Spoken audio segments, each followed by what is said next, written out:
All right. Good evening, everyone. I'd like to call this meeting to order at 6 p.m. I'd like to announce that this meeting is being recorded. May I have a roll call? Dr. Aguilar? Here. Topliff? Here. Craig? Here. Brent? Here. Freeman? Here. Dutch? Here. Dr. Schultz? Before we begin, we'd like to acknowledge the Chumash people who are the traditional custodians of this land. We pay our respects to the Chumash elders past, present, and future who call this place Anascoyo, the land that Isla Vista sits upon, their home. We are proud to continue the tradition of coming together and growing as a community. We thank the Chumash community for their stewardship and support, and we look forward to strengthening our ties as we continue our relationship of mutual respect and understanding. Now I'd like to move on to the consent agenda. Is there any questions or a motion on the consent agenda? I'll move approval. Is there a second? I'll second. All right, we have the motion by Brandt and the second by Topliff. Is there any public comment on this motion? I see no public comment, so I'll go to a vote. All those who are in favor of this motion, please say aye. Aye. All opposed, please say no. And this motion passes 6-0-0-1. Now I'd like to move on to the public comment period. At this time, any member of the public may speak on matters within the subject matter jurisdiction of the board of directors that are not on the agenda. The board will not take action on any item not on the agenda except as provided by law. Is there any public comment at this time? Doesn't look like. All right, I see no public comment, so I'll move right into our discussion action items. We have item 4.1, the Isla Vista Community Garden Annual Report. Okay, we have Katie Maynard here and Frank Schaefer on the Zoom. All right. And we have a PowerPoint presentation as well as other written reports in the folder. Can I ask Frank to introduce himself yes. briefly? Sure. Could you take him off mute? So if Frank, if you could introduce yourself for the group. Yeah, hang on. I just got to get some light here. Okay. All righty.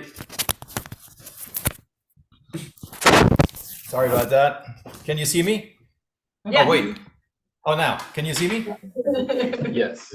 Okay. Yes, I am Frank Schaefer. I'm the pastor of the University United Methodist Church in Isla Vista, and we've had our garden now for 6 years.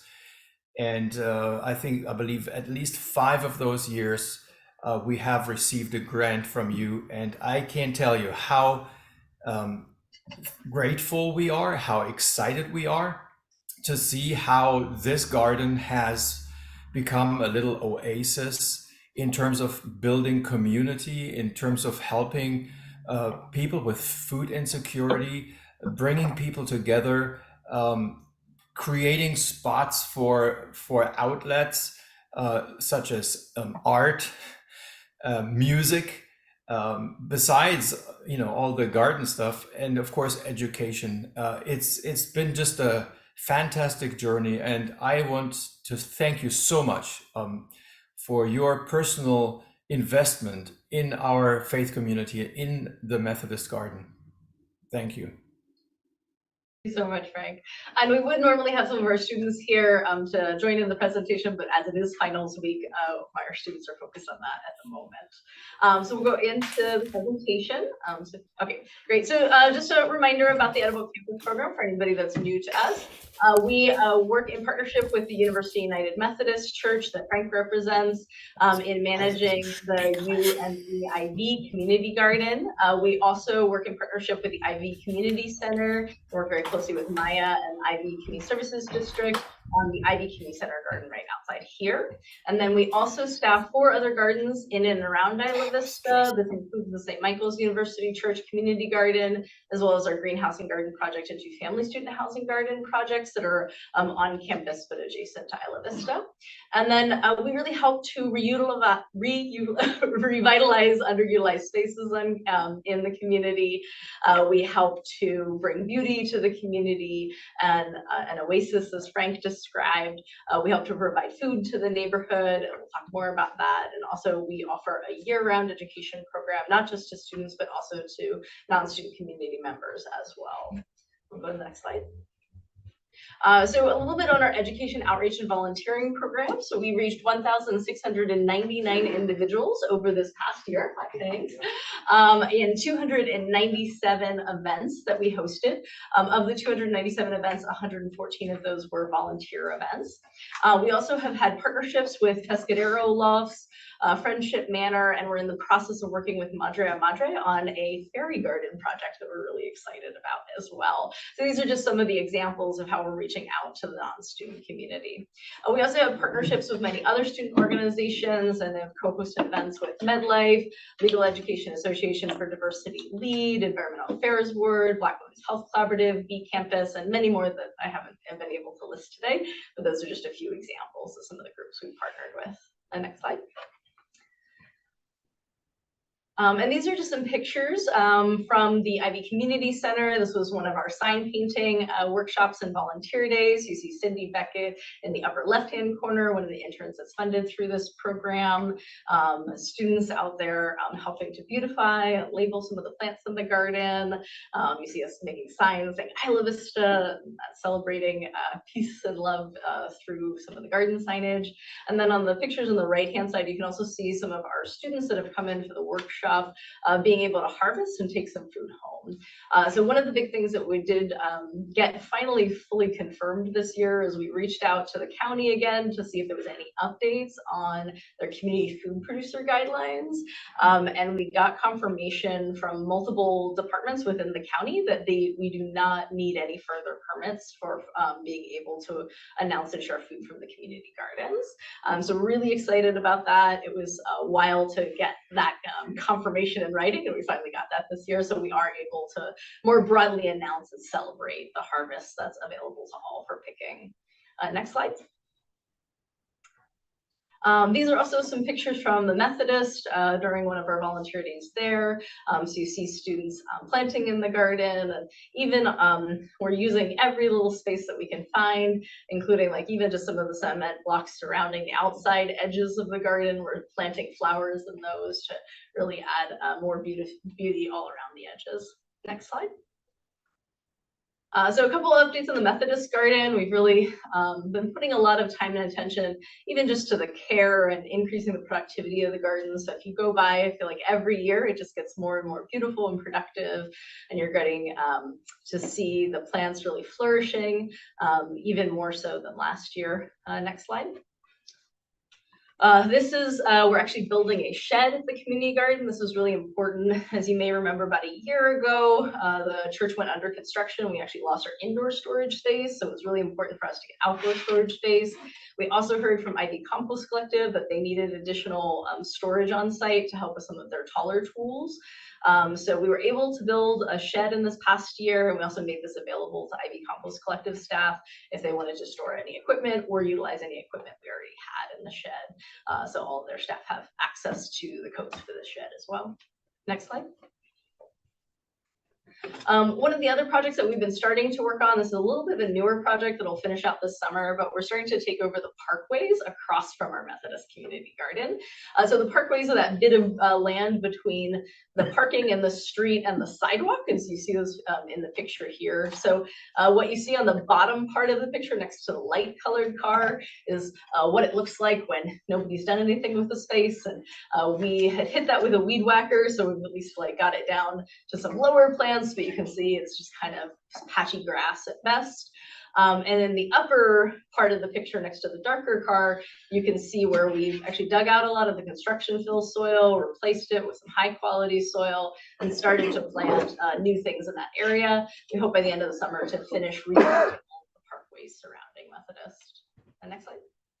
And then just a fun one, we just finished a map of the Methodist Garden, helping to highlight what all the different spaces are. This will be a great tool in engaging with our volunteers and helping to show people interested in using the space, kind of what it looks like from a layout perspective for hosting events and things like that as well. Next slide. This is, I'll now transition to the Ivy Community Center. So we've been doing a lot of work there. We had Really trying to focus on the gardens immediately adjacent to the community center, where we do have access from the county to do gardening. We still don't have access on the Embarcadero side of the building, so if you're wondering why we haven't planted there yet, we haven't gotten clearance from the county to do so. But in the other beds, we've really been filling out the garden more and more. Had some challenges with folks stepping on the garden over the years. We added some fencing this year. We also added some LED lights to the gardens as well, so that at night we have less tripping hazards, and also folks are taking more notice of the gardens. So that's really protected some of the garden spaces and had us have to replant less often. But had some fun things. Our Thai chilies lasted all the way through winter, so we just replaced those recently, but we're harvesting pretty late in the year. They're usually a summer plant. And our herbs are starting to do well on the patio area. We had to try a couple of different herbs to see what would work in that high shade area. But I've had some success there. And then our marigolds out of the front entrance have really become a fixture, and we're excited to see those really thriving. So next slide. So the really focus for the Ivy Community Center, the really exciting news is the expansion of the community garden, which is something we had presented to you all in past years. And last year we asked for $15,000 to help with coming up with an expansion. We originally proposed to do this entirely in a volunteer mode, as we have for other gardens. So it was going to be volunteer designed, volunteer built. We're really excited about that model. It would have allowed us to actually build this out this year, and for a budget under $15,000. Turns out that given that it's on county land, there were too many concerns about whether we could meet the codes and be able to do that.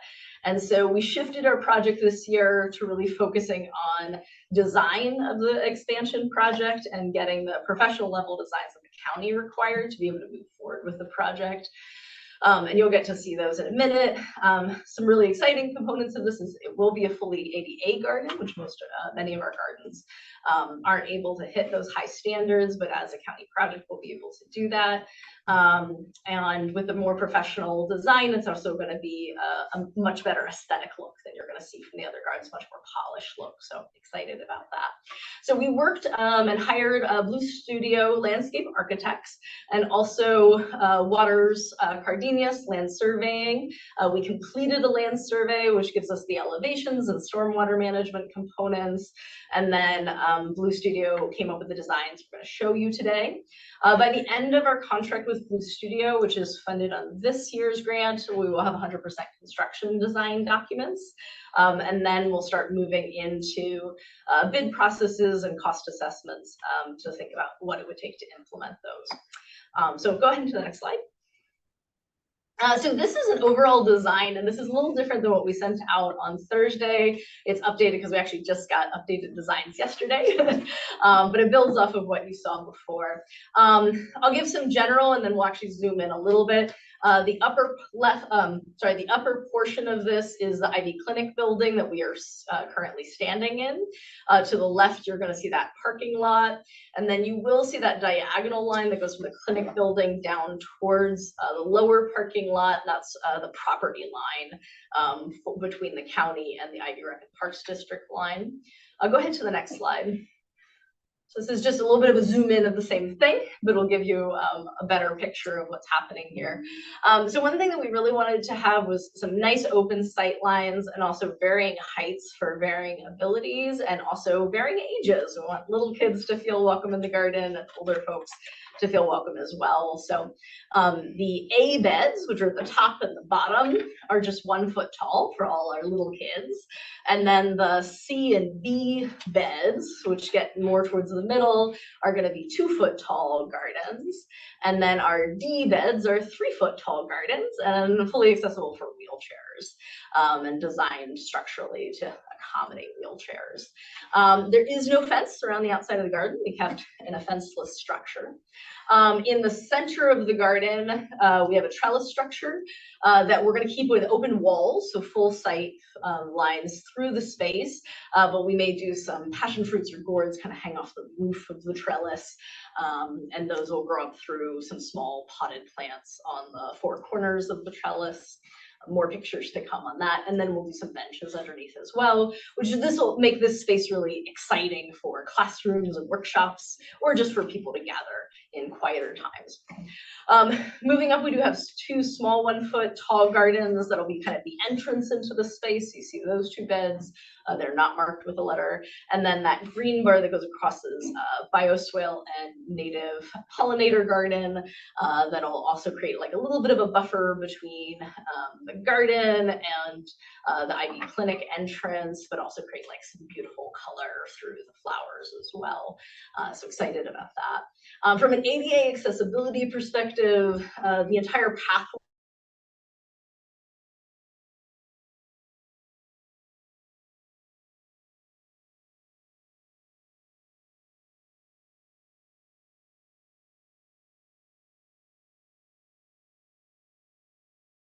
Ivy Clinic sidewalk.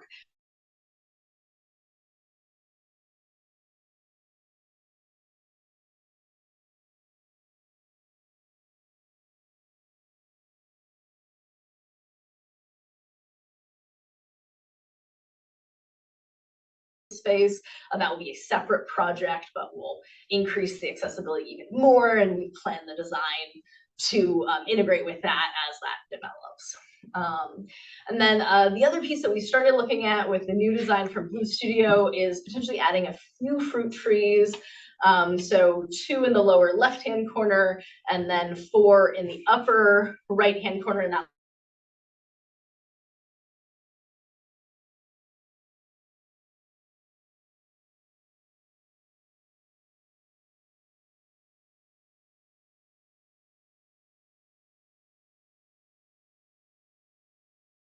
on site. This will give us a little bit more flexibility and tools as well. So that's the design. Let's go to the next slide.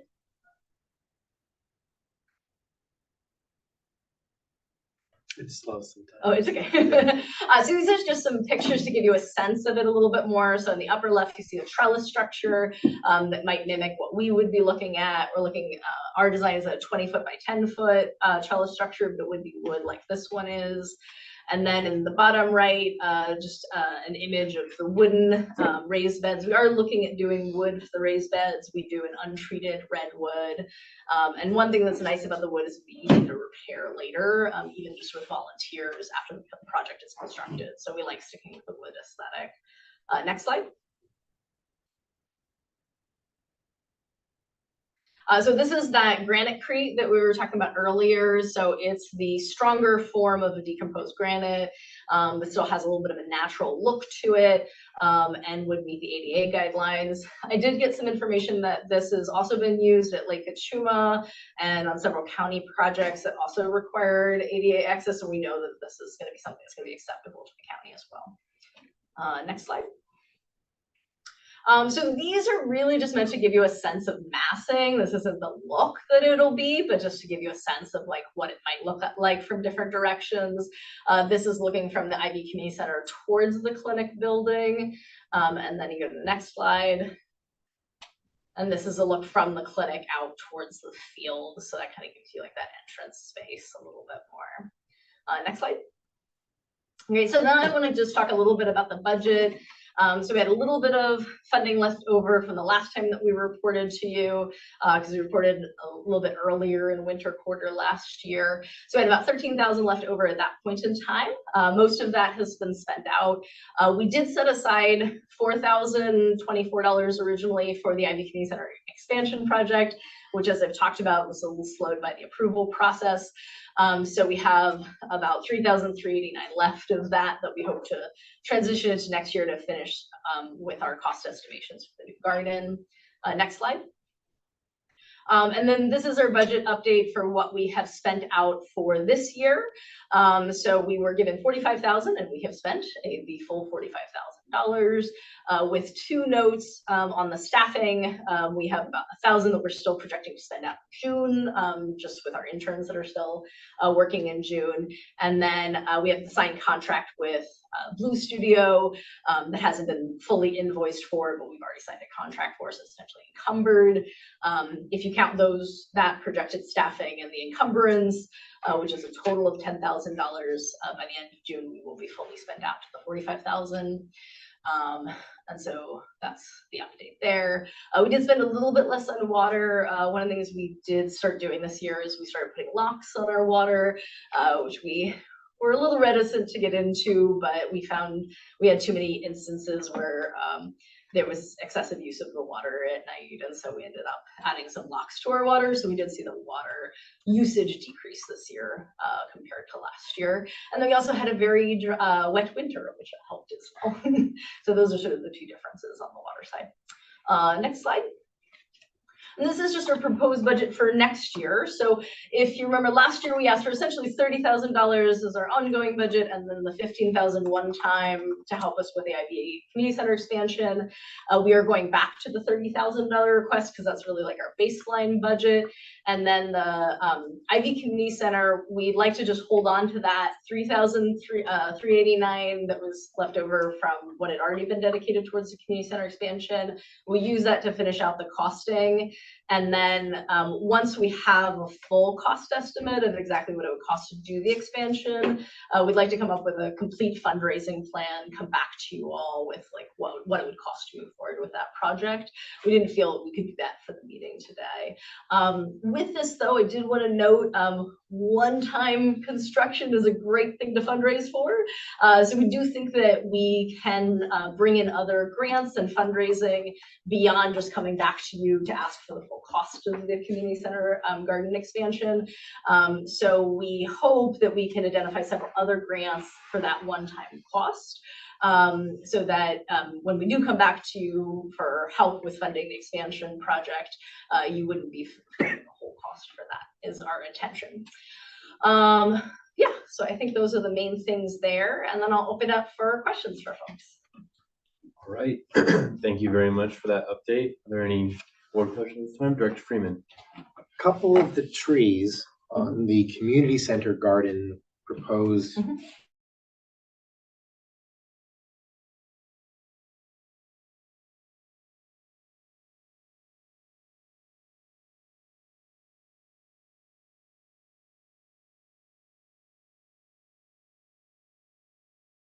not like actually in the diagram, even like slightly overhung the thing in the diagram because you just put down a little tree marker. And so. Well, two notes I'd like to make here. So one is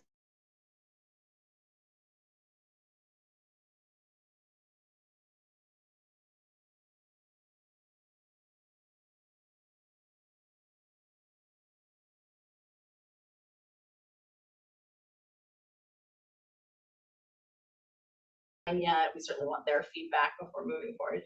So this should absolutely be considered a draft, and we're excited about any feedback that you might have today.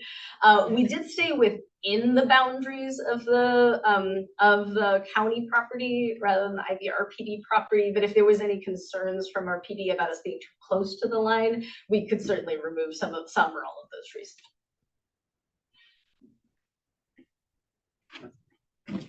All right. Yes. Yes. A comment. I think it would. I like the design. I think. But I like so much the concept of it, and a place being where people are at the clinic can access it, as well as people from the community center. And so I just wonder if you've considered adding any type of seating benches or anything like that. Yeah, so underneath the trellis structure, we're planning for 4 benches there. Nice. We will stick with the non-storage benches. We tried storage benches over at the IV Community Center. We unfortunately had to remove them. Nobody tried to take anything out of them, but people broke into them to store things in them that were personal items. But in doing so, oftentimes like the lids were torn back, and they just ended up becoming a safety hazard. So we had to take out the storage benches. But for this design, we are planning on non-storage based traditional benches, and there'll be 4 of them. And then I wanted to ask you a question about the water and the locks. Is that just like a spigot kind of thing? Yeah, so you can take any traditional spigot, and then there's this cap that goes on the spigot, and then you can attach a lock, and then you have to have the code to use the spigot. So we use those now at St. Michael's, the Methodist, IV Community Center, and are likely in the next few months to expand them to some of our other gardens. And the nice thing about it, we put locks with codes, so it's pretty easy to be able to share with our volunteers. So volunteers still have access while us securing the safety as well. Yes, Director. Well, really exciting to Well, see thank you. these plans. This is Yeah. like, just, it's really cool to start to visualize it and Yeah. see things come to life over here. And I've been a big fan of the work that's been done already at the community center. I ran into a bunch of your volunteers that were planting stuff. I think it was last Saturday. So that was super fun. And so with the budget allocation that you have for this year, so there's the 9,000 that's encumbered, and is that all in the blue sky, or is it Blue Studio, Blue yeah. Studio So we contract? spent about 5,000 towards the surveying project, and that was to get the elevations and the information needed for stormwater planning for Blue Studio. And then Blue Studio started their work. They were just over $10,000 to do their portion of the project. That's where the 15,000 primarily has gone. And then the remaining 3,400-ish that's in there, I'm hoping to use that to finish the cost estimations. Blue Studio's contract doesn't include doing a full cost estimation, so I'm hoping to get some costing from that.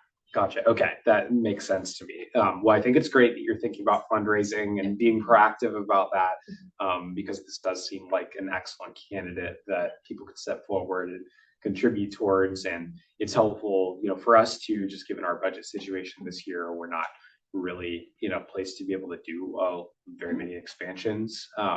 We hope that things will turn around and change, but I think that that's good that you're thinking creatively about how to bring in more revenue, because that project up there, that looks like something that I could see a funder being really, really excited about. Yeah, thank you. All right, I don't see any further board questions, so I'll go to the public. If there's any public comment, yes. First of all, my apologies for being late. This is the main thing I wanted to come out here for, and I'm totally thrilled by this. First of all, I'm going to say that I lived at 6651 Swain from 1987 till 2011, and to see the progress that's been made at the Methodist Church with your work, it's amazing. I mean, I really, you know, I never thought I'd ever see the day, but today is here, and there's more that can be done with it, which leads to the thing about the parkways. And I've been doing some work with the food forest, with Ash, on the food forest. And in fact, we were there today. And you mentioned about the parkways, and I was wondering, you know, if you want some native grasses or something to grow in there, which are very resilient, very tough, there's a lot of stuff growing at the food forest that can be transplanted from point A to point B. For example, there's junco. There's that tall grass that grows out that the Chumash used to make baskets out of. It's really tough, very resilient material. And, you know, you may want to collaborate with that.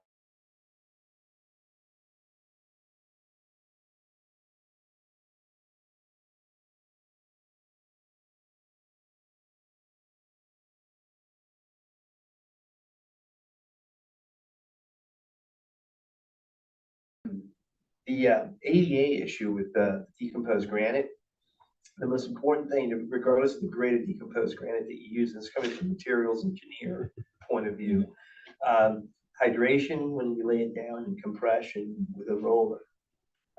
You can get one of those water-filled rollers. You can vary the weight on it just by filling it with water. So that's the most important thing, is the compression. The trellis, I would say, given from an experience of the past with the trellis that used to be across the street at Little Acorn Park, unfortunately, I'm going to say it was a haven for criminal activity, meaning there was a couple actually attempted rapes there. If you build a trellis, you want to create a line of visibility, you know, no obstruction or obscuration to the sides. You want to make it to where you can look into it, and that way, you know, nothing goes wrong there. The water, one of the things that they're doing at the food forest is they're using a cistern that's hooked up to gutters, and it fills up. That has its pros and cons, but as you know, as fluid mechanics kind of guy, can help you on that, focusing more on the pros and cons.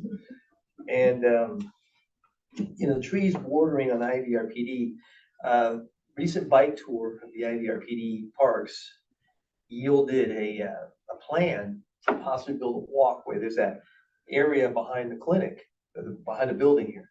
And they're planning on building a walkway through there using decomposed granite, which would feed off the Remembrance Gardens. So I think the most important thing to concern oneself with on the issue with IVRPD and county property is mostly irrigation lines. And I bring this up because there was an incident that happened at Sea Lookout Park when they put in that new 6-foot tall fence that we call Fence Lookout Park now. When they were putting it in, they sheared an irrigation line that created a substantial amount of undercut erosion at the property at 6779. And it created a huge cliff fall potential. So irrigation lines would be the best thing to do. And the guy to talk to you on that would most likely be Carlos Velasco. He is, if there's anyone that knows where all the irrigation lines are, it's definitely Carlos. So those are the main concerns. But as far as, you know, the Methodist garden, it looks beautiful. I can't iterate that enough. Thank you for what you've done with that. It's really cool.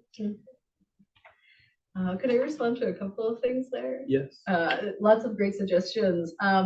I wanted to say the installation that we would be doing and with the guidance of the county is we would do a fully professional installation on this one. So for the installation of the granitecrete, I'm really kind of giving it a shortcut by saying decomposed granite, but granitecrete is actually really a totally different product than decomposed granite. It has a look like decomposed granite, but is much stronger. And it would be installed by professionals, not by students. So make sure that it's done right. On the trellis, we are explicitly, for the same reasons you noted, not putting any sides on the trellis. So there will be 4 posts, and each post will have a small planter, like a round pot next to it, that some of the vines could grow up the poles, but there would be no shielding of walls around the trellis area. The irrigation lines, we actually did, with the help of Maya and Jonathan, get an irrigation lines map from IVRPD. And partially, I think because of the land ownership being different, they did confirm that none of their irrigation lines run through the area we're looking at. So we don't have any conflicts on irrigation lines. We did get confirmation from the county that we can pull water off of this building. We will have to add a meter, and one of the things we will have to build into the ongoing budget for the garden expansion is paying the county back for that water, for the portion of the water we use. But we would have access to water from here. And then I just, one other note on IVRPD, I would say we do partner with them frequently. We actually are hosting 2 Saturday morning live volunteers events with them this coming summer. So one of the things we also do is try to provide volunteers from our program into some of their events and spaces as well. So we'll be out at Estero Gardens, which I'm sure will include the food forest, and Swain Orchards for 2 different events this summer as well. Well, Chris, your hair looks wonderful. Oh, for the love of Pete. Okay. Thank you. All right. Well, thank you for those public comments. Thank you, Katie, for answering all those very detailed questions and inquiries. I'll bring it back to the board if there's any further board commentary. I'll start out with just something brief. Looking at this plan, I'm very excited for all the times in the future when I lock my bike right there before a meeting and having an even prettier view than there is currently.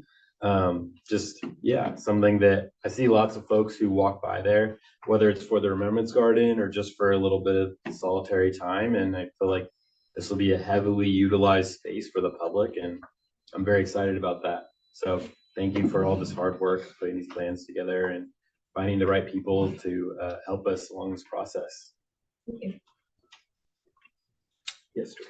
Yeah, I would agree. I had the fortune of working with the Edible Campus program for a portion of my school year, and you guys are doing great work. I loved working at the Methodist Garden. That's a great one, and I'm really excited about this plan, just because I see this as such a central location in our community, and I do think we're doing a good job as the community center, like making ourselves more well known within the community, and I think that this is a great way to draw people in a completely different way than we are now. And really, rebuild hopefully some of that eco-consciousness in our community. Yes. I had one more quick question for you, which is when we eventually get the cost estimate back, that's going to include, you know, the capital and everything associated with the build out. Is it also it would be helpful, I think, for us to also get an idea of what additional labor costs would be for future maintenance too, so that we can project. We're happy to do that.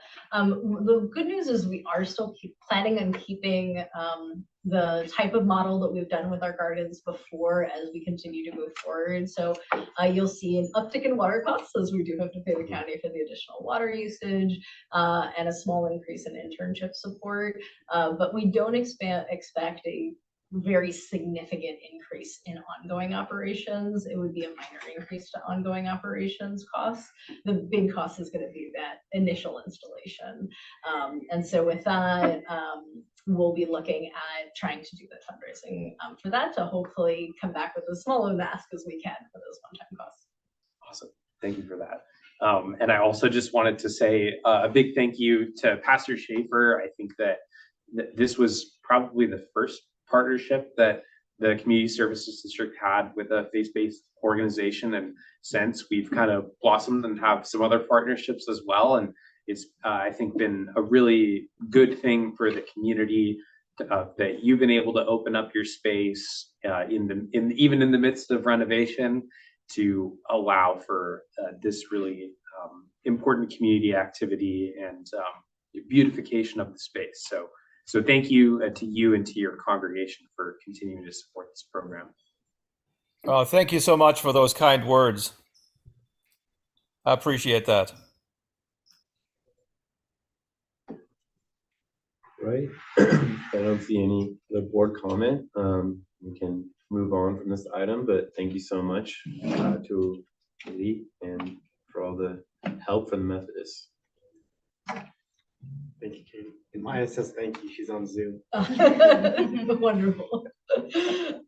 And I do just want to do an amazing shout out to Maya and Jonathan for all of their support this year, especially in working with the county and trying to understand what the restrictions are for the expansion project. They've been really instrumental in helping us to work through and understand that approval process. And also Maya has been incredibly helpful as our partner on the IV Community Center project in helping us address everything from small issues around litter and interactions with other folks using the space, to her advice and mentorship about potential future visioning for the space. So she's been a wonderful mentor and asset to our program, and I just am really thankful to the IVCSD staff for how great they've been to our program this year and to our students. Thank you. And with that, we can move on to our second agenda item. We have 4.2, the Rental Housing Mediation Program Annual Report. Long awaited, and I'll turn it over to Sydney, who put this together. All right. Yes, this has been a long time coming. Maybe, I don't know, maybe months, years, I don't know, but it's here. It's been 3 years. Yeah, so just a little bit, if you don't mind going to the next slide, Jonathan, just an overview of what I'm going to chat about. Just a reminder about our mission, our current board goal, and then I'll go through a detailed analysis of the data that we have, the outreach efforts that we've been doing for this program, and then some challenges and areas that we can improve, some proposed solutions that we have, and then our upcoming board goal.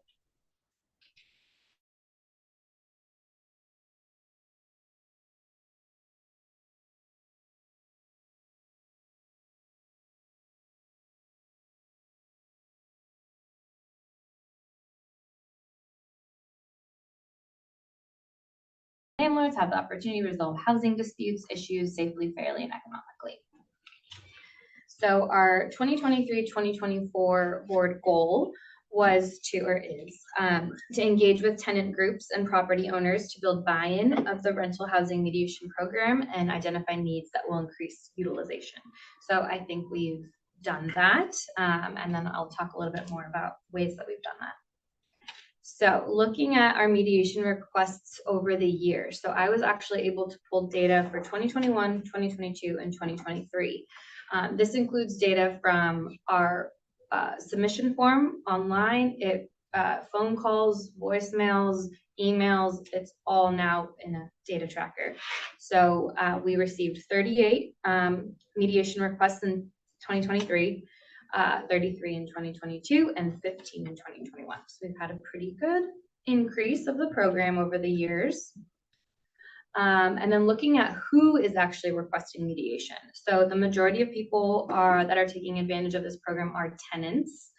And then we've had a number of parents get in touch with us, a couple landlords, and a couple property managers. So that's definitely an area of growth that I'll talk about more in a bit. And then sources of awareness. This was kind of interesting. So on our form online, we do ask people how they heard about the program. A lot of people just didn't answer the question. I'm curious what the other is. We should have a box for some people to submit what the other way that they heard about the program is. And then the rest is mainly friends and word of mouth. So it's interesting to see, our emails and flyers and people's landlords aren't really doing the trick. But I think I would have to dive a little bit deeper into these data sets to see like what years these were that people selected these items. We never maybe had a flyer for it. So I think this is an area that we can continue to expand like we've talked about.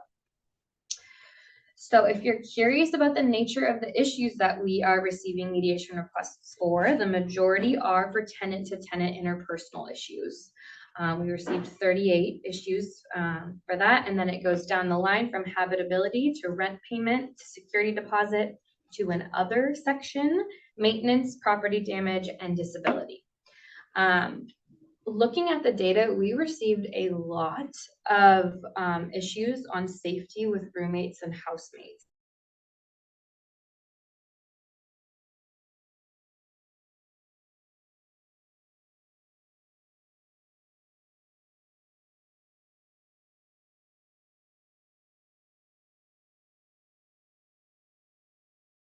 I think that's an area that we can talk more about.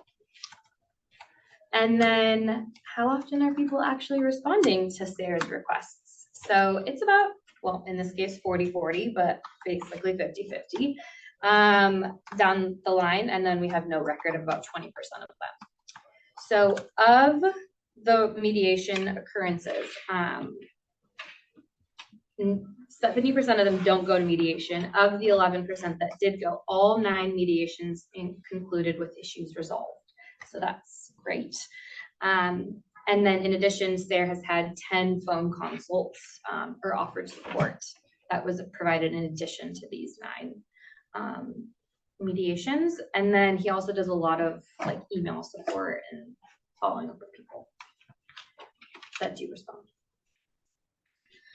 So the issues that were brought to mediation, so this is just a little bit of a drill down of the ones that we talked about, but again, the majority were tenant-to-tenant interpersonal issues, and then it goes down to habitability, security deposit, maintenance, rent payment, property damage, and other. So people listed multiple things that they were bringing to mediation, like it could be tenant-to-tenant interpersonal, while also being like rent. Someone's not paying their rent or something. So there were a lot of boxes checked for these. So our outreach efforts. Since I've been working on the program, we've expanded our efforts to attend all of UCSB's rental housing fairs. We've had 2 cross-collaboration workshops with IVTU. Maya had a great meeting with IVTU and to talk about kind of like what their services are, what ours are, how we can create appropriate referrals, and then see how we can each expand our reach collaboratively. And then we've done 7 presentations at UCSB's property provider meetings. And then we were invited just a couple months ago to sit on the panel of UCSB's Blum Center's Renter Housing Mediation Crisis Forum. Fiona was able to do that, and that went really well. We continue to do tabling throughout Welcome Week and Move Out. Just our overall general tabling efforts always include mediation. We do have a flyer now. We are having our UCSB training session for O staffers next week, so we will educate them there. And then again, hours canvassing, and then our continual updates at IVC and IVSafe and UCSD major events meetings.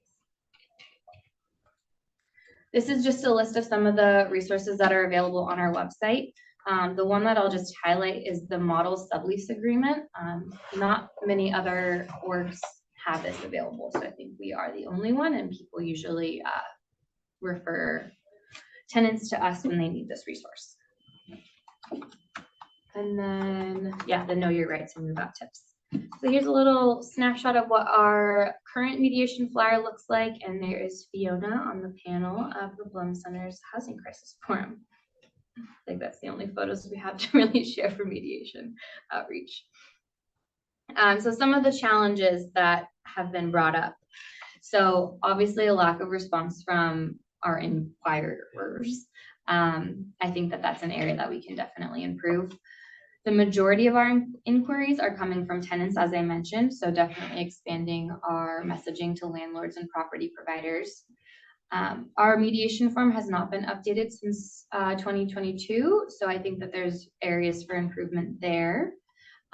We are missing a way to capture community impact and feedback. At the moment, we have no way of knowing, like, was the service helpful? Like, what did you like or dislike, or what could you have used, instead? So definitely incorporating that, whether or not it went to mediation, just for anyone that corresponds with us, having some sort of way to capture that feedback would be really helpful.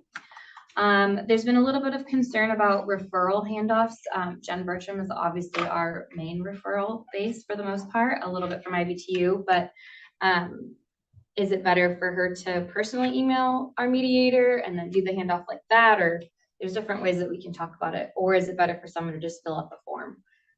So just trying to keep those folks engaged. And then at the moment, we are unable to provide mediation if someone is also, or if someone has had mediation, they can't also ask for legal advice. They're very black and white. You can't have both, one or the other. So I think some education around that and what people are really looking for could be helpful with our new mediator. And then just an overall increased awareness of this program and all that it offers for our community. So our proposed solutions, we definitely need more than one follow-up with people who request mediation. I'd like to see a second email, a phone call, but as of right now, we just kind of send one email, and then if we don't hear back, kind of lost in the abyss, which we get it. People, the issues get resolved on their own. And then we need to provide increased awareness, like I talked about, for landlords and property managers specifically.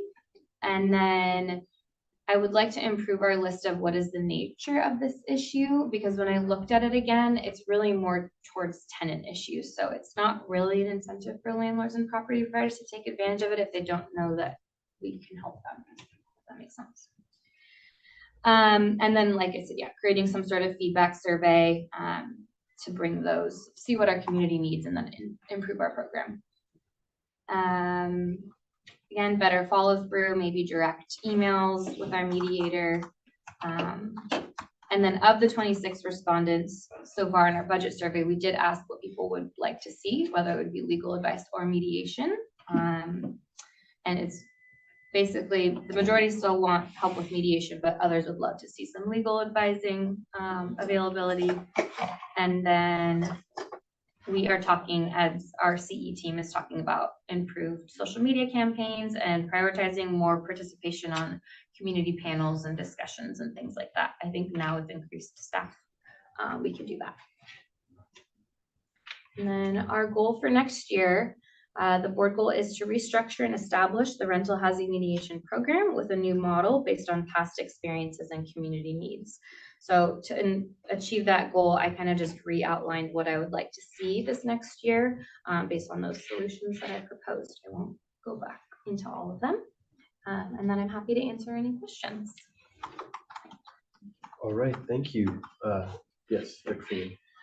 I have some vague memory during a previous meeting that the Isla Vista Tenants Union, I don't know if it was an IVCN meeting or one of our meetings, the Isla Vista Tenants Union was starting to scale back and refer people to us to get legal advice.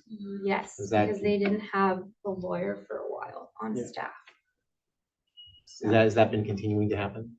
my understanding is yes, but I do believe they now have a lawyer available. And I didn't know when I read Maya's notes that they don't just support students, any community members for that. So I think that's once we establish our new program, or not new program, but establish with a new mediator, I think it'll be good to meet with IVTU and again, see like where we overlap and how we can best support. I think whatever meeting it was that had come up, I had mentioned the whole thing about how, this IV tenants union exists and they kind of fight for the tenants. It was always interesting to have us be separate, us be mediators. And so, maybe we should be not doing as much legal stuff. And somebody was like, well, they're actually referring their legal issues to us now. It's like, oh, okay. Well, maybe we need to taking on the shouldering more responsibility and trying to really solve the problem here and not relying on them very much. But so, yeah. Yes, Director Branch. As a follow-up to Jay's question, do you know if their lawyer will actually defend people if there are cases that are brought, like an eviction case, for example? I would imagine that would be a conflict of interest. The tenants union? Yeah, I don't think they do that. I think they Oh. refer to legal aid. They But I refer to don't know. legal aid I and- can't say for sure. Yeah. I don't think they did in the past, so Okay, they just provide advice is what Maya's been in the chat. There we go, yeah. okay, thank you. And when you mentioned where you get most of your referrals, you mentioned someone's name that I bet meeting. Oh, Jen Bertram, UCSB's community housing department. Gotcha. And then I'm really not familiar with Isla Vista's tenants union either. So could you tell me a little bit about what they do? and It's how part of they do it? AS. It's funded by a student fee. Uh-huh. And I mean, I don't know too much about what they do now because so much has changed since COVID, but I know that they used to provide like legal advice and sometimes they did casework for people. I don't think they do that anymore in the same way as in the past, but if you were having a housing issue, there was a caseworker who would, not a lawyer, but like a person who helped you through your struggle. But yeah, they've ebbed and flowed over the years. And then we had an attorney who is leaving us or has left us. He's leaving. He's And still so with us. we're going to try and get a new attorney? Is that the intent? That's the idea is to, And then someone coming in the door can say, I'm interested in mediation or I'm interested in legal advice, and I understand I can't have both. they can, they would be able to, by having two different attorneys, they could have both. Because not the same attorney wouldn't have to be doing the legal advice and the mediation. If they did the advice, then they're not neutral anymore for a mediation. So if we had two people, you could pick. And is that our intent to get two people? That's the idea. Yeah. And how are we moving along in that process? That's next steps for the next budget year. We're going to be working on that. So we're not gonna have an attorney for some period of time? Sayer's willing to work with us until we find replacements. So he's not has to leave at a certain point. So we have him until we get his replacements. And I mean, just given the presumed volatility of all of our landlord tenant roommate issues, the numbers seem extremely low to me. So is it Sayer's time that is the limitation, or our publicity, or I just don't understand why we aren't seeing a bigger caseload. It's unclear. It's been this way since 2018, even though there was a lot of demand, it seemed, to establish the program. But I think it's just a lot of different reasons. Some people might not feel like they want to mediate, even though they have an issue, they might not want to mediate it. But Sarah's is pretty available. His own time is not a limitation. We have never utilized the full amount of his time we have His contracted. right? Yeah, it's like for 10 hours a week and we have never ever come close to that and being tapped out. So Seems strange, huh? yeah, I mean, we've done the work, we've put it out there. Like Sydney, since she started her at the CSD in 2021, has been putting the word out. We did a mailer one year to every household, for example. I mean, we've done everything you could do to make people aware of the program, but it does seem like it's not utilized. We also aren't spending a lot at the same time. It's on a as needed basis we spend. So I can't say like, oh, we're spending $100,000 and only getting this result. So at least there's that part. And people reach out to us via email And Sarah's the one who is responding to those emails? Yeah, they reach out on the form on our website, or they call, or they email, but most people do the form on the website. Thanks. Yes, Strict Freeman. One thought I've had is, the people always, including me, are very excited about having this program and want this program. In some sense, it's like very excited about solving a problem and seeing the problem is there. And this is the best solution we were legally able to do as a district. But I think that can lead to some of the limitations on people being interested in it, actually utilizing it when time comes, because it starts to feel, okay, like I've got some kind of issue with my landlord, as I often do. And I could, in the horribly broken power dynamic, bring in somebody who might not, isn't able to drag the landlord in, isn't actually able to provide arbitration or any kind of judgment or anything. And it can feel like an escalation of attention to bring in this person who, at the end of the day, could still end up just being ignored, as oftentimes happens when the requests actually go to mediation, and the answer is no, I will not actually do the mediation. I of course wish there was something we could do about that, but as far as I know, there is not. If anyone else is telling me I'm wrong, I'd love to know that. But that is something that is always going to be a limitation of this program as we currently set it up. As I'm saying, I still am very excited to do it. I think that having this is very useful. I think we've been able to find a really interesting niche in the tenant-tenant interactions that are otherwise very much not addressed. Humorously, this is actually kind of top of mind for me right now, because there is a small possibility, but sufficiently non-zero that it's worth mentioning, that at the next meeting that we have of the IVCSD, I will be telling everybody that I will have my lease terminated on me, and I will be forced off of this board trying to find somewhere new to live. And so when you're dealing with a situation of a 3-day cure and correct or quit sort of thing, it's like the turnaround on trying to deal with everything is really complicated. And so being able to go to a mediation service doesn't have teeth in it. I don't know. So yeah. Director Brandt. Yeah, I think that you're right, that in the sense that a lot of times, by the time that an issue gets so big, it's almost too late for mediation, which is the challenge that we struggle with. And, we also struggle with an environment that is changing, and where the circumstances that people find themselves in can be are a lot bigger and more vexing than they were even when we started this program. There weren't mass evictions happening when we started the program in 2018, but that's something that the community went through a couple of years ago and or last year. And so I like the idea, if we can figure out a way to also have an advice component. I think that's good. And I guess a part of that too is, do we have resources on our website just explaining what people's rights are that are particular to our region?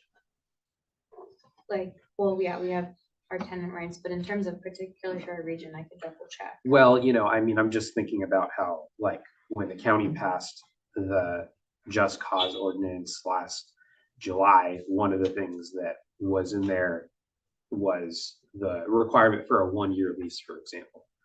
And I know Jonathan and I actually met with a student recently, and she was kind of telling me about an issue that she had with her landlord, and it was really clear that her lease term was not 1 year. And the reason why that's important is because a tenant gets even more rights when they're in a space for 1 year. Okay. So yeah, I'll double check. That's good. I think that those sorts of almost FAQ type stuff can be something that's helpful, especially when it's tailored to IB. Mm-hmm. Can I just respond to that? Yeah, go ahead. I think having the right person in this position, I think currently we're really limited with what we can ask. And I think that having someone that could write those FAQs and update this information and have that more readily available would be really useful. I also just want to say that we didn't have a tracking system. So the data that you're seeing is just we only know what we know. And so I I have a hunch that there's actually a lot more requests that came in and need for the program than what we've seen. So I think that there are ways that we can absolutely build up this program to be more useful to our community. One of them being building out more resources.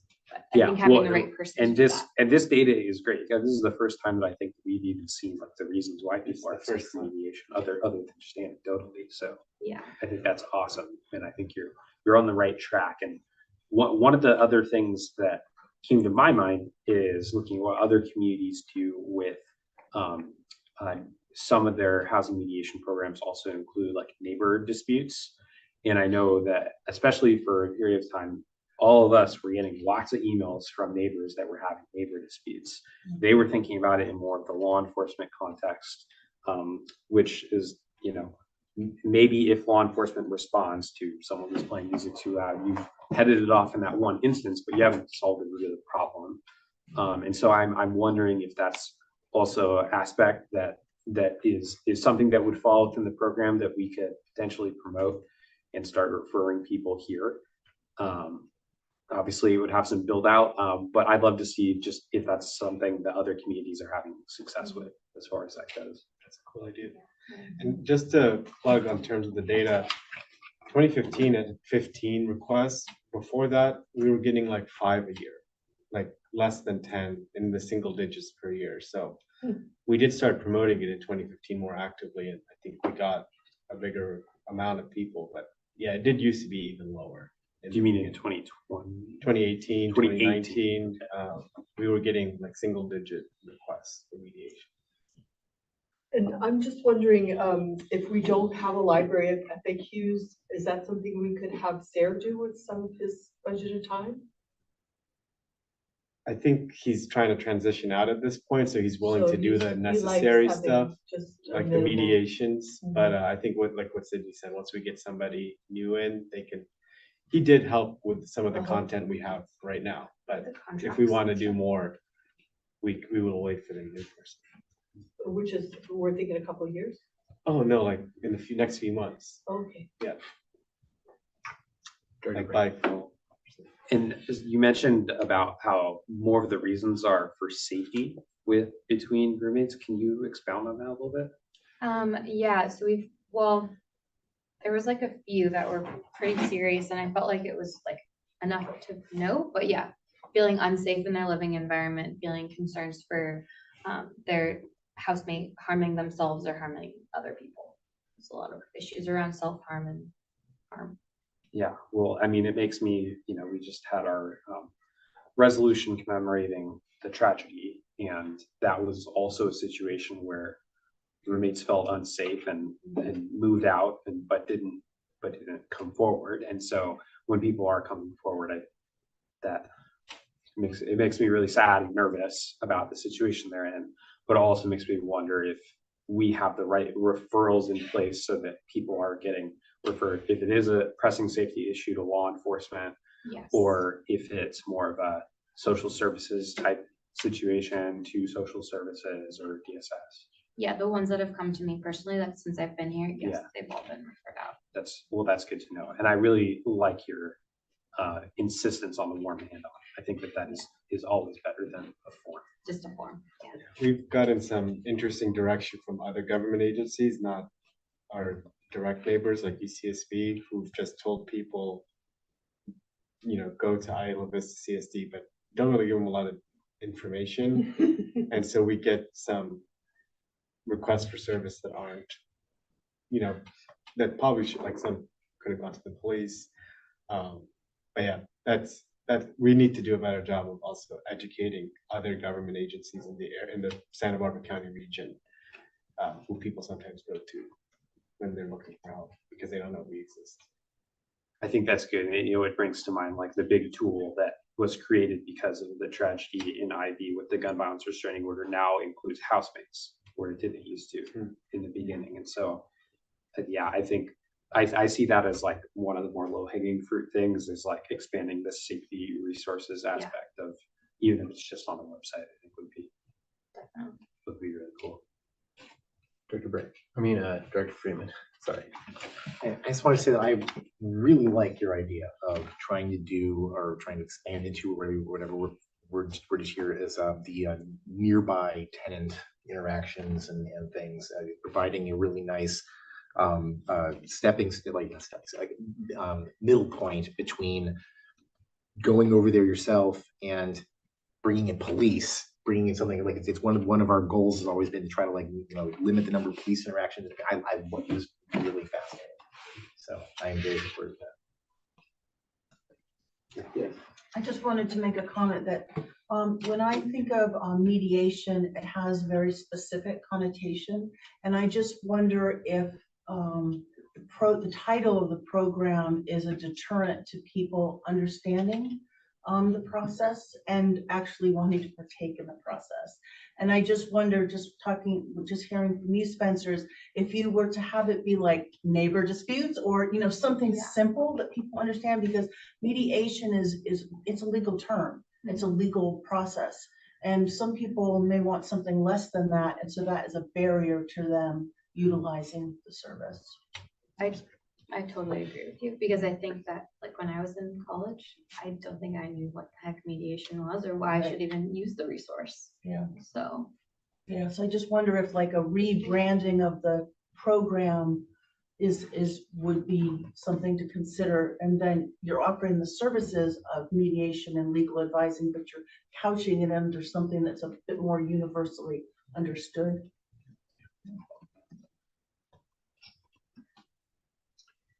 All right, I'll see if there's any public comment on this report you've heard today.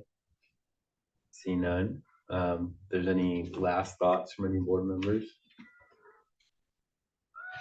Yes, Director Grant. I just really appreciate the energy that you brought to the program, Sydney, to try to inject some vitality into something that has always been, I think, like the entire time I've been on the board, this is one of the more frustrating programs to get right, whether it's getting people to sign up, and we've seen that increase, which is awesome, or getting the signups that do happen to a place that's like successful. So recognize that this is super challenging, and it's also like a lot of times, like I said, like the people that by the time that people contact us, it could be too late.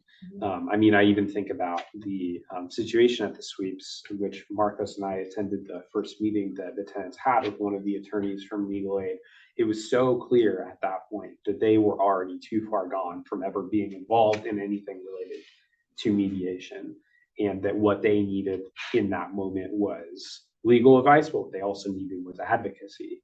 And that's something that probably the legal advice, if that's something we can graft onto the program, that would be super cool. And I would be very supportive of that. The advocacy is tougher, and it's trying to figure out, I had even brought up to someone in the Santa Barbara Tenants Union, because they, from speaking with them, almost kind of act like, I wouldn't call it legal advice, but they act in a very advocatist caseworker type of way, and get a lot of people to come to them because they know that they're going to be on your side. And so that's an interesting like needle for us to thread as a government agency. We're probably not going to fill that niche, but also I wonder if there's a role for us to play just in terms of coordinating with them. I don't know what the right answer is. I think an area that you touched on that's really important is that, like right now, we don't offer a lot of our services. Like we can offer translation, but like a lot of our services are only available in English. So like I think one of the ways that we could expand the program is like the advocacy piece that you're talking about, like providing people with the resources, the education, and the tools to be an advocate for themselves, but doing so in multiple languages, not just in what we have is in English. So an area of expansion. Director Freeman. Currently, we talked about this a long time ago, and I've got like a cached version of the answer that is probably actually somewhat wrong. And so and I also got some expansions on the question. So I'm curious. So one of the things that we got that I oftentimes don't think enough about, and that we really have, I think, not used at all yet, is ordinance powers attached to the various things that we do. We've got that latent code enforcement power, One of the Did you top. say that lame? Latent. Oh, I thought you said that lame. Yeah, no, not totally late power. That latent, actually, I think there's some difference between, so potentially latent, potentially active code enforcement power. I don't know if there's something that we would be able to utilize with the code enforcement, because there were a lot of habitability complaints there. Where there's something we could use the code enforcement power to have some kind of ordinance that would allow us to force a mediation to occur. But I don't know, that sounds at all like. Probably not. I think it's two different There's issues. no code that says the mediation. has to Code occur. would be So we can like enforce it. building official issues where like, the roof is unstable or the room has mold, those kind of issues we could enforce from a building official perspective if we had an agreement with the county to do so.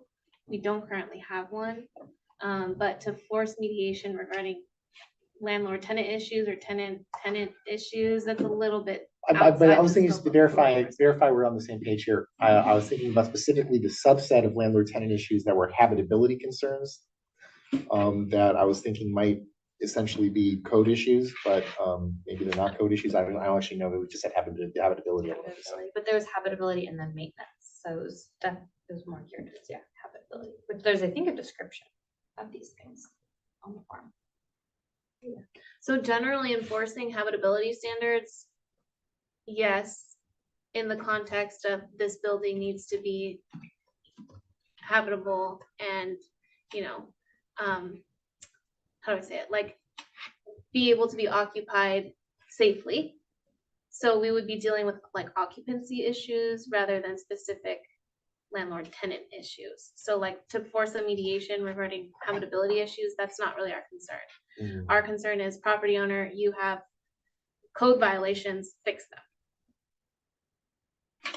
The concern I always have with that then is that people don't want to bring those forward, because then that can just lead to them losing access to the housing or things. That, so I was hoping that there would be some, because we have two powers under one roof, if we could have some way of connecting them such that we could use the teeth of this one in order to cause the activity of this one, so we could cause a mediation to happen rather than a shutdown. But, okay.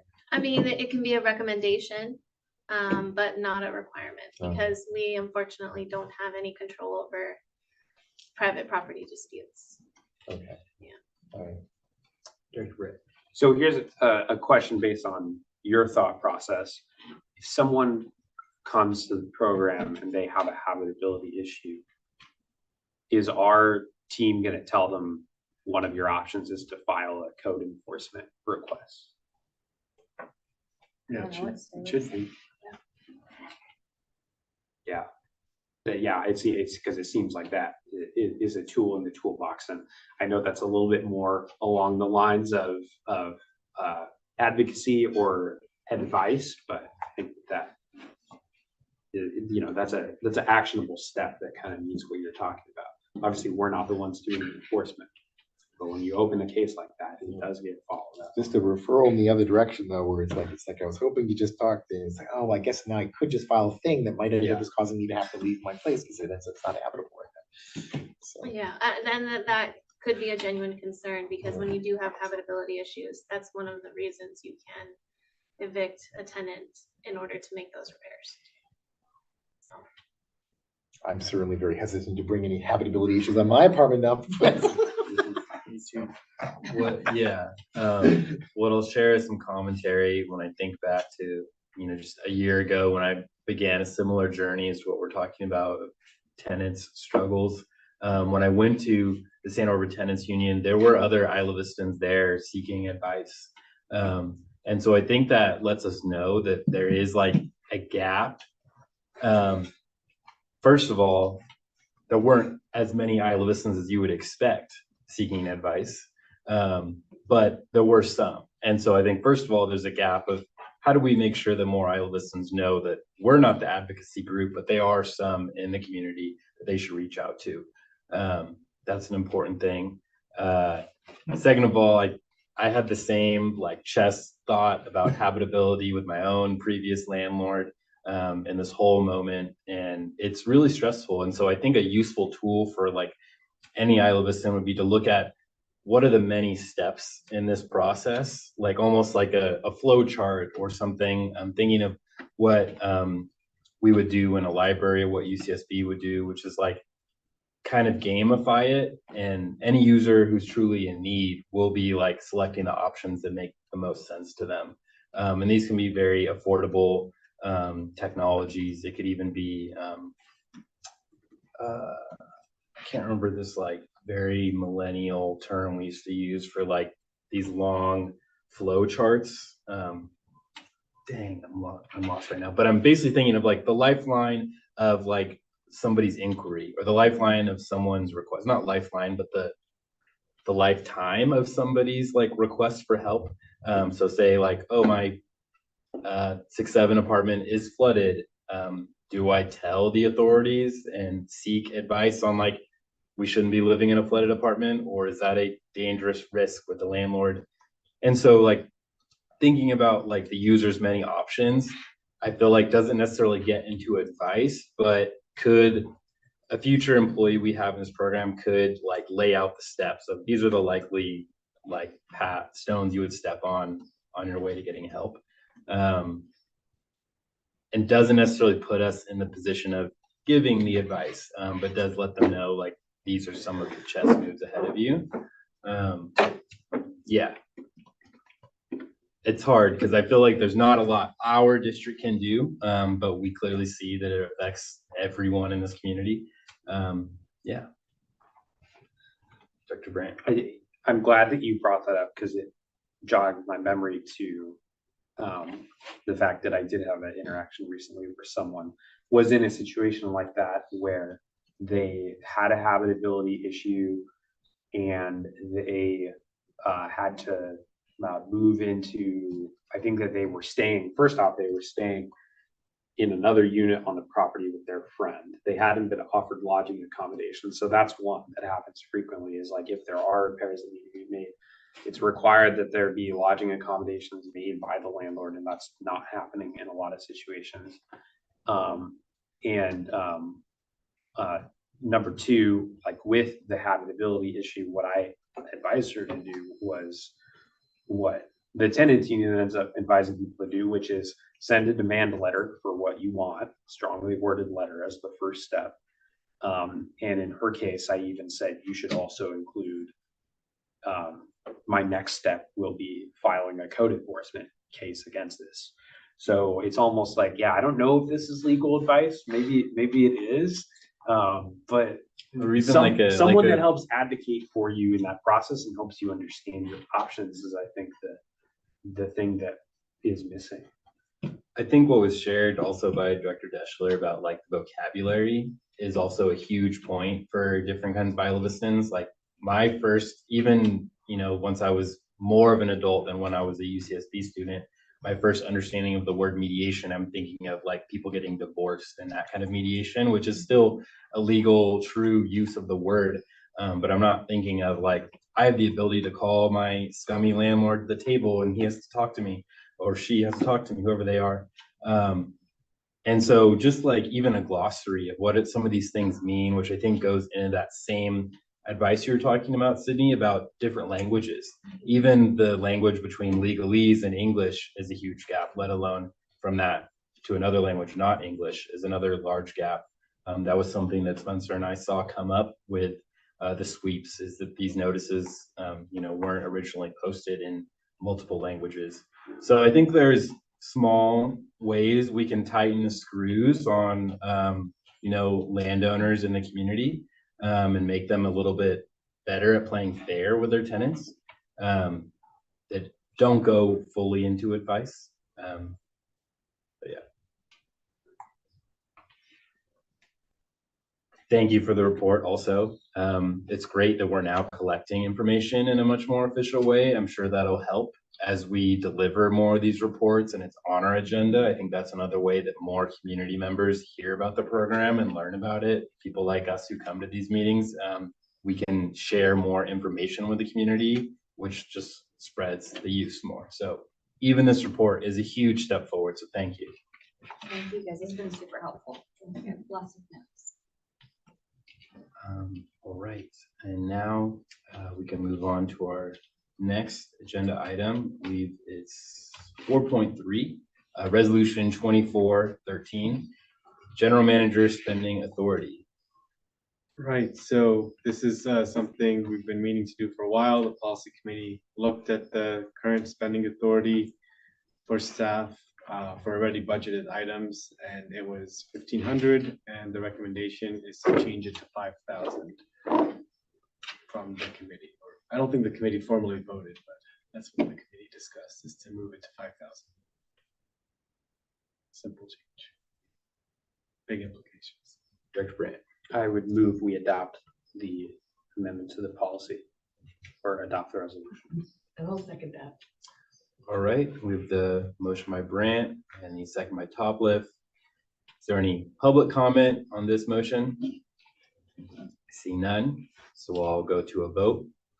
All those who are in favor of this motion, please say aye. Aye. All opposed, please say no. And this motion passes 6-0-0-1. Now we can move on to our next resolution, 4.4, or it's Resolution 2414, Government Claims Act Settlement Authority. This is just an update from the past one we did, so it's the same resolution, just now setting the settlement authority also at 5,000 from the policy committee discussion. I think the document says 50,000. Yeah, I thought The so. 50,000 is in the whereas, it's like what the max is, but in yeah. section Oh. 3, It's it 5,000. says 5,000. And any commentary from policy committee on why this is lower than I think what we had talked about at the board? Or from staff? Yeah, something out in a second, but if you remember something, but I don't remember the exact discussion, but I think the idea was to keep it the same as the general manager spending authority, and we didn't want that to be, the policy committee didn't want that to be 20,000. And I think the board had talked about 20,000 for this, but so this was put at 5,000 with the spending authority. Yeah, and I think the board had also discussed like wanting those to be the same number for clarity's sake, and so we just decided.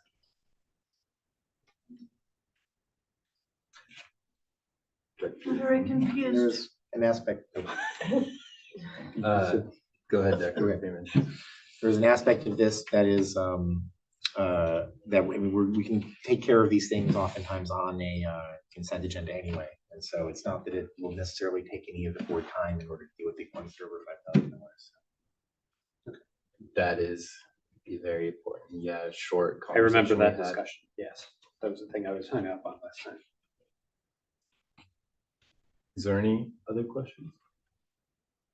Yes, I'm Yeah. confused Yeah, between, just start Oh. out with the okay, with the are you basic- yes. acknowledging me? yes, Okay. I am. So I guess I'm confused why it says 50,000.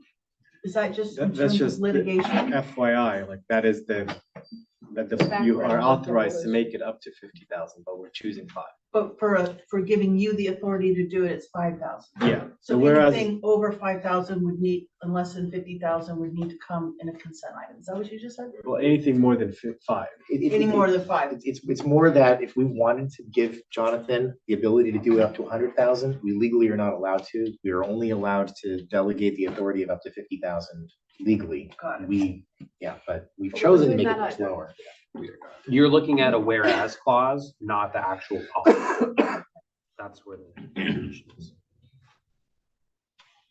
Okay. Well, we hope you never have to exercise it Yeah. at any level. I'll move approval. I'll second. All right, we have the motion by Craig and the second by Topliff. Is there any public comment on this motion? I see none. So I'll go to a vote. I'm not done yet. Okay. I'm sorry, but my brain Yes, is slower please. than Of everyone's course. here No, on go this. Why are we putting this in a whereas? Why are we putting 50? I just don't understand. Why are That's- we putting the so- 50,000? It's just a background to show this is what the government code allows. Uh-huh. This is what the board is authorized under the government code to do.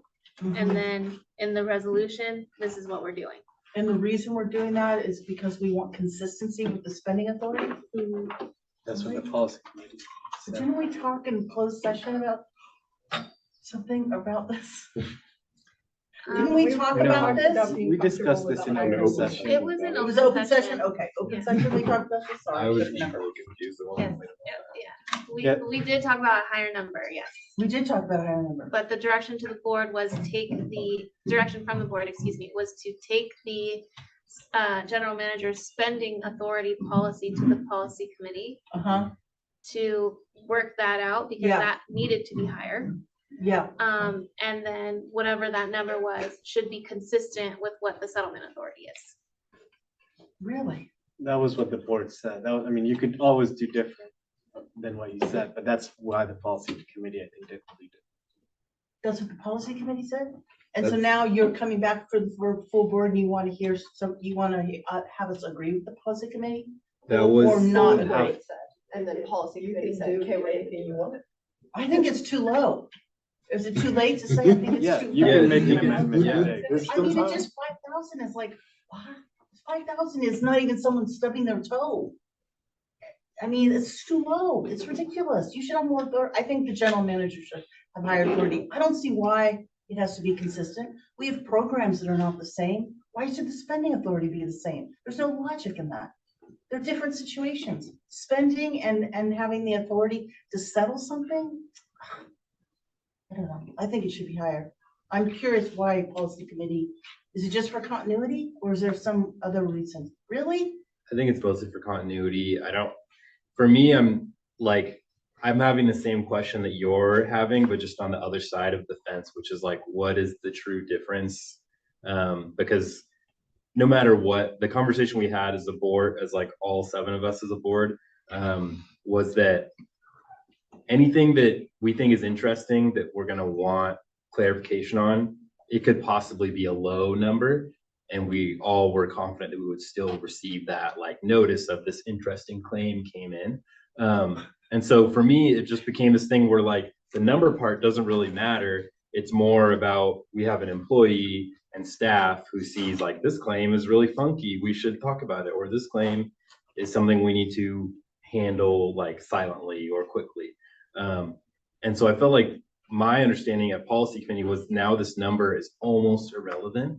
And it's more so on the fact that we have employees who know the board well and know the community well and what should be discussed.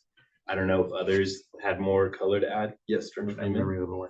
Because this is a, because this can go on consent agenda and therefore not take any of the board's time. And it's not generally going to be like, because there's like a time period on it. And so it's that's not just like a couple days. And so there's time to bring it to the next board meeting. To me, the question, I guess, is just whether or not, let me rephrase this. The question becomes above what number do we believe that it should be publicly noticed that we are doing the settlement? And so to the extent to which we believe that things that are above $5,000 are things that should be sufficiently publicly noticed that people who regularly attend board meetings and read agendas care about expenditures that are above $5,000. It feels like they would also care about settlements that are above $5,000. And that's the only difference is whether it appears on the agenda or not, like not whether we actually have to talk about it. Okay, so I thought that this authority is giving the general manager the ability to negotiate a settlement without board input. So we want him to have, him or her, flexibility to be able to enter into those conversations, right? So wouldn't we want the authority to be higher? We can still require it be a consent item, but wouldn't we want our general manager to have the authority to negotiate and navigate a settlement that is higher than 5,000? You convinced me. I'm voting no now. Oh. No, You can convince me back. You can amend the resolution. You don't have to vote no. We already have a motion on the table. That's why I was. I mean, couldn't you have a higher amount and still have it on consent as an FYI? Yeah, we can do that. Consent That is totally just an fine. FYI. It's not an approval. So give him the authority because we're still gonna know about it. Unless you don't want him to have or her to have the authority to negotiate above 5,000. 5,000 is piddly. Okay, so let me like make a few things clear. Director Craig, did you want to pull the motion at this point? Or Yeah, I'll pull the motion because it sounds like we're going to still submit an discussing it. amended Yeah, so And Maybe then- Spencer's gonna argue it back Yeah, and I'm gonna Director say go Brand. back on yes. No, I'm Okay. not, no, I think you both made a persuasive case, that it should be higher, I think, so. The important thing to realize though is when stuff's on consent, we are voting on that. yes, It's just we're Yeah. voting on it Right, right, in right, full. right, yeah, of course. But I also think that, it seems to me, from the limited experience that I have with this, that if we have like your common trip and fall at the community center, we're probably gonna be settling for around 5,000, but maybe a little bit more. Or I'm saying, let's just say that is a common thing, I think. And it wouldn't seem super strategic for it to be this low because then all those settlements would be on the agendas. So I'm fine with going higher. I think when we talked about it, I initially was fine with up to 20,000. I'm still fine with that. In the policy committee doesn't think that the consistency is important anymore than. Director Freeman. The thing that I didn't catch that I'm getting convinced by with what Kirsten's saying is I was thinking about it just in terms of the final ability to like have it actually happened sort of scenario, like the approval at the end, but the ability to even enter into negotiations related to the value does seem important because otherwise the negotiation then ends up, I guess, in the public meeting. It becomes our negotiation. Becomes our negotiation. Kind of, I mean, I would have to enter the settlement negotiation and let's say they want 15, I would have to tell them, that sounds good with me, but I have to take it to the.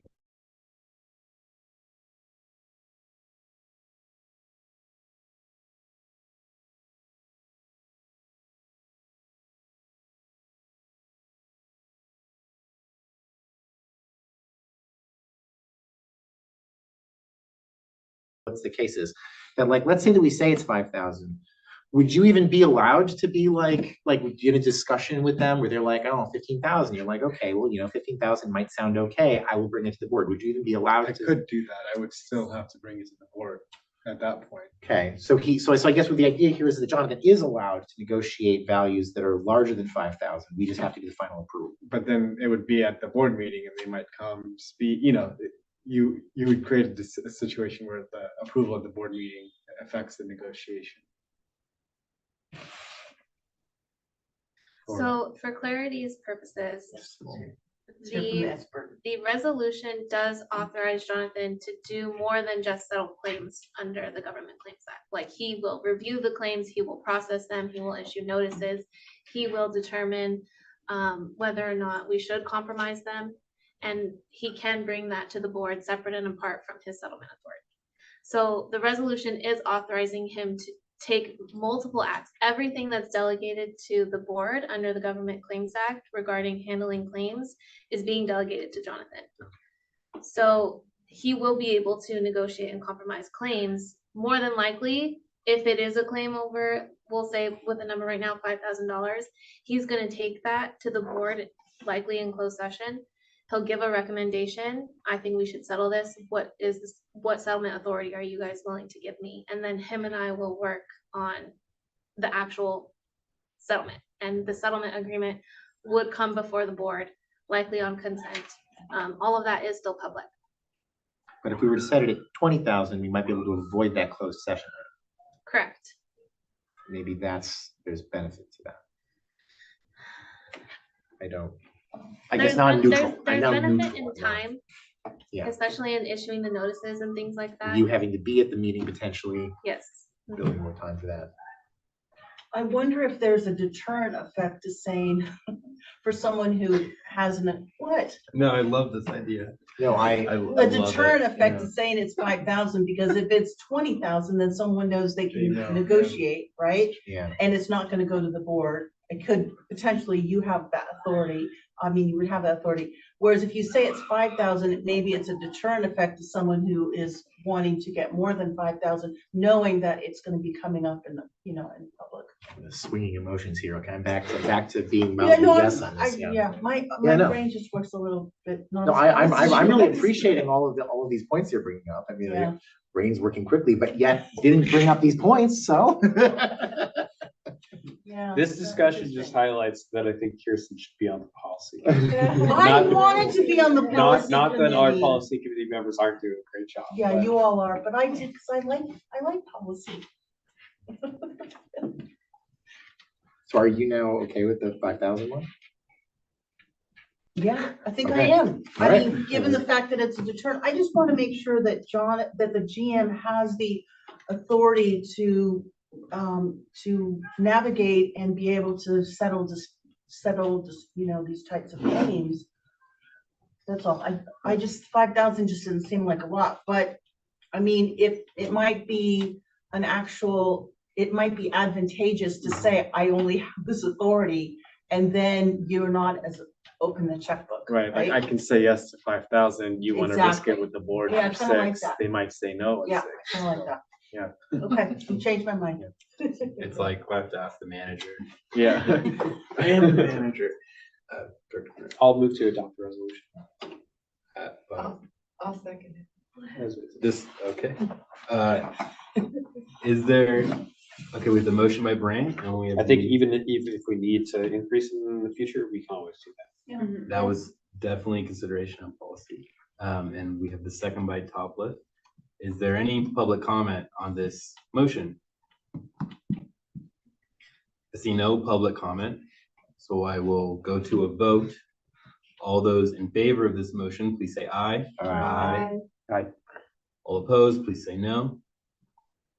And this motion passes 6-0-0-1.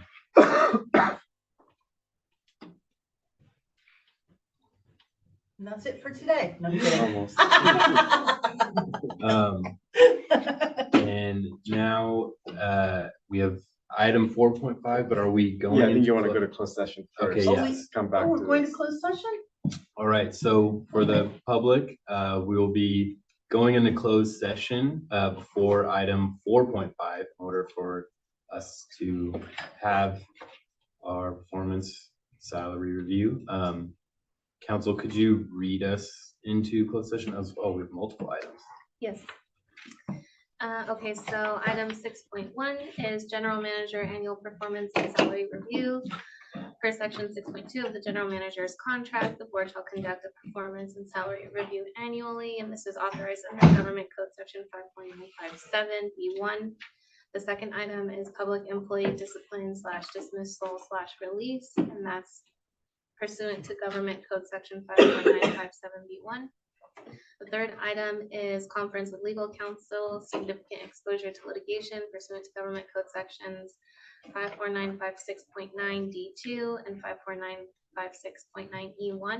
We have one case, and this is in regards to a point being reached where, in the opinion of the district, on the advice of legal counsel, based on existing facts and circumstances, there is a significant exposure to litigation against the district. The facts and circumstances that might result in litigation against the district are such that the district believes are not yet known to potential plaintiffs, which need not be disclosed. And I think that final authorization is a typo under item 6.3. All right, thank you. Yeah, we'll, So yeah, we'll recess into closed session.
All right.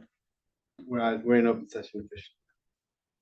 Okay, council, can you read us out of closed session? Yes, so the board met in closed session pursuant to Government Code Section 54957B1 to discuss the general manager annual performance and salary review. Discussion was had, direction was given to staff, no reportable action taken. The second item was 6.2, public employee discipline dismissal release under Government Code Section 54957B1. Discussion was had, no reportable action taken. The last was item 6.3, conference with legal counsel, significant exposure to litigation under Government Code Sections 54956.9D2 and D1. There was one case, direction was given to staff, no reportable action taken. All right, thank you. And now we will return to our discussion and action items. We have item 4.5, general manager employment agreement. Dr. Brandt. I move to adopt the agreement with legal counsel's recommended amendments to bereavement and jury duty and the renumbering in section 9. The other sections also numbered incorrect. The renumbering in all the sections. It's 9, 10, 11. Thank you. And before we have a vote on the motion, I'm going to read staff's recommendation, which is a required disclosure under California Government Code Section 54953C3, which requires that prior to taking final action on the salaries, salary schedule, or compensation paid in the form of fringe benefits to the local agency executive, the legislative body shall orally report a summary of a recommendation for a final action during the open meeting in which the final action is to be taken. Tonight, the board is considering approval of the general manager's contract for a term of 3 years with the following modified salary and benefit schedule. So the salary is $130,000 annual with a 5% one-time bonus based on a positive performance evaluation for the 2023-2024 evaluation period. There is an expanded winter recess for 5 additional business days, an additional 3 days in vacation days added to the total pool, an increase in vacation cap to 45 days, an increase in accrual rate to 20 days per year, a monthly closed session to discuss the general manager's performance, flexibility in remote work, and like I said, a 3-year contract, and it has an annual renewal provision upon a positive evaluation. So that is the recommendation from staff for the general manager's contract. All right, and so we had the motion by Director Brandt. Is there a second? I'll second. And we have the second by Director Topliff. I'll ask if there is any public comment on this motion. I see none, so I'll return for a vote. All those who are in favor of this motion, please say aye. Aye. All opposed, please say no. And this motion passes 6-0-0-1. Thank you, everyone. And now we'll move on to our reports. We have item 5.1, reports from members of the board. Are there any reports from board members? You didn't say anything nice about Jonathan. Are we supposed to do that? No, you don't need to do that right now. We did the closed session already. I finished my last finals today. Yay! Congrats. Does that mean you're graduating? No. I'm gone. I'm Like, do I know what timeline is happening? All right. Are there any other reports? All right. Are there any reports from standing and ad hoc committees? Finance committee is meeting on the 20th at 5. All right. And a report from our district council. Yeah, so last week and the week before, I know that there were concerns raised about the travel being in person here at the district. So I met with Jonathan and we met internally with the president and the vice president, trying to set a more stable schedule for my travel up here to the district. So I will be regularly remote, zooming in for the meetings unless and until there is something that requires an in-person discussion, closed session, things of that nature. So that will cut down significantly on costs of travel and also my travel time. How do you feel about that? Okay, Yeah, it's good with me. it is, because it's so Of nice course, to I have you love here, to see but you yeah, all, yeah, and it is really Yeah, we nice to miss be you. here with you Yeah. all. yeah. And I do enjoy it, but Yeah. I understand that the costs are significant. So Well, the costs were significant for the March, April, but that was to be expected, because we asked you to do a lot. We get the Shocking. benefit of just showing up to the meeting and having Jamie here, whereas Jamie has the long drive and 5 potentially hours. staying away from Yeah. home and all Yeah, that. I felt Yeah. really, when you told me that you were driving home after, it just seems like a lot, so, it's a hard drive. Although I know you can listen to this on audio, but it's a lot. yeah, it is a lot. So for now, it will be remote unless and until, and like I said, told Jonathan, if anything, any of you ever need anything, I'm more than happy to come. That is, you guys are my client, you are my job, so Yeah. the 5 hours is nothing. But you work a regular job before you come to see us, right? Yes. Oh my god, yeah. Yeah, you guys are not my only client. Yeah, that's so- what I mean, it's like. you're Yeah, not- so I juggle you and I have 2 cities that I am mostly dealing with. And then on top of that, I'm litigating and in court. So I'm busy regardless. Yeah, It's just a matter of schedule. Like, so this is not new. A lot of our attorneys travel. My boss travels up to the Bay Area every few weeks. So travel is just part of the job. Yeah. well, I am the one that raised the cost, and I definitely didn't want you to think like it was anything having to do, it's not at all personal, like I really value you being here, and it's nice to have you here in person. But I was concerned about the cost, and then I was also just concerned about just how much time you spend on the road. Oh, I get it. Yeah. I don't take it personally. Good. That's good, because it wasn't. I have very thick skin. All right. Well, thank you for that update, Yeah, thank council. you. And now we'll go to our report from general manager and staff. Cool. I'll ask Sydney to report first on the community engagement. Yeah, I'll touch on community engagement. So I mentioned this earlier, but we put out the annual budget survey. Sorry, I'm losing all of my brain power now. 27 responses so far. It's definitely not where we normally are. We usually get like 100 plus. But I think this is because we put it out so much later, because all of our focus has been on parking and mobility, focus groups, town hall, excuse me, survey, and all the follow-up we've been doing. So with that being said, we also have held, since the town hall, we've held 2 additional virtual parking and mobility focus groups last week for folks that couldn't make the in-person ones. We'll also be hosting a focus group for families on June 24th. So we're coordinating all the interpretation and translation and all that good stuff. And then Dixon created a modified mobility and parking survey in SurveyMonkey, along with a recorded version of the presentation, and then an informational packet. So folks have like an outline of how to take the survey, and we are incentivizing it with a $100 gift card raffle to the co-op, because it's people's time and we're hoping to get responses, and we'll up our incentives as needed. So that's it.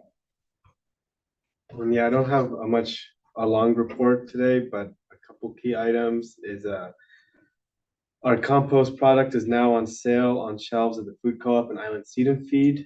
And we also got a report from the Gotcha Creative Consultant Group that I'll submit to the board once I receive the packet later this week. But they presented in person to myself and the compost team on how to expand the sales. They had some good ideas. Ivy Beautiful move out is in full swing. We have the Hauling for You group out doing the work of keeping the streets clean. I think it's looking pretty clean still right now. And then thank you to UCSB for lending us the parking lot of Los Carneros to store items for our move-ins. But yeah, move out is in full swing. I think we also ran out of all our cardboard boxes instantly again this year that we hand out to the community. Spencer and I met with UCPD on the interpersonal violence investigator program in the progress, and we'll hope to get some more information to the board on that soon. Maya's been working hard on the fee schedule for the reservation, so it's gone to the finance committee, it's gone to the policy committee. We'll keep working on it and bring it back to the board this summer, but that is in motion. I think we're landing somewhere, and Ella's not here, but she is her diagram she drew was the inspiration for where it's all going. On the libraries, I had a conversation with Jesus Armas, the new director of the Community Services Department, just to catch up where we left off with Ashley. And so I sent him our letter that we had originally meant to submit to Ashley before she left. And we're in talks of, things are looking positive. I'll keep you updated on where that goes, but it's looking good with the library. I also received today a message from the county planning department on amendments they're planning to make to the bluff policy. And this is the structural integrity bluff policy, not the fencing part of it. So I'll forward that to the board, but it looks like they're adding additional requirements onto property owners for more studies of the safety of the properties if they meet a certain threshold. Besides that, I used like 3 sick days this last 2 weeks, and I'm gonna go on vacation starting tomorrow. So I don't have much else to say, but that's it. All right, thank you for that report. And now jump back to item 7, our future meeting dates and future agenda items. The next regular meeting of the board of directors will take place in June 25th? Yes, June 25th, correct? Yeah. June 25th, 2024.